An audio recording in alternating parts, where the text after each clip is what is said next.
Hi, this is Matt with LSAT Cracked. This is arguably going to be the single most important lesson and concept that you hear in this entire LSAT course. This concept is responsible for more lost points than any other concept. That includes students who are at the 170, 171 mark, trying to increase closer to a 180. This is probably the concept that they're still working on. So don't make the mistake of thinking that just because it's introduced early in the course, which it has to be because it's a foundational skill that's going to enable you to do harder and harder problems, don't make the mistake of thinking that it's easy. It's difficult and it's counterintuitive. Let's dive in. The concept is known as a conditional statement. It's also colloquially referred to as an if-then statement. It means if I know one piece of information, that enables me to guarantee that I know another piece of information. Let's take a simple example. If I tell you something is a dog, you are now willing to bet your life that that thing is a mammal. Why is that? Because there's a conditional statement that says, if dog, then mammal. Or to put it in more normal English, all dogs are mammals.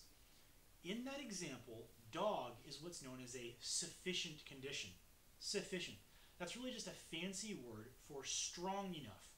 As soon as I give you the piece of information that says something is a dog, that enables you with 100% certainty to know that that animal is also a mammal. Why is that? It's because dogs are a subset of mammals. That's why that relationship works. Now notice how we define sufficient. When I gave you that piece of information, you had something. You took in a new piece of information and you were able to conclude something. Well, that means that piece of information was sufficient. Now, by way of contrast, let's take a look at how we define the necessary condition. In this case, mammal is the necessary condition. What does it really mean for something to be necessary? How would you evaluate whether something like, let's say, your heart or your appendix was necessary, was truly necessary in order for you to, in this example, survive?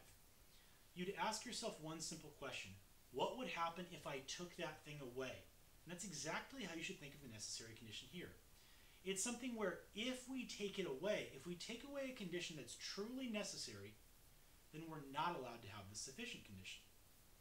So in this case, if we established as a fact that something, a random animal, let's say outside, was not a mammal, what would you now be able to conclude? You'd now be able to conclude with 100% certainty, just like you were able to before, that this animal is not a dog. We're going to talk about the contrapositive in more depth in the next lesson.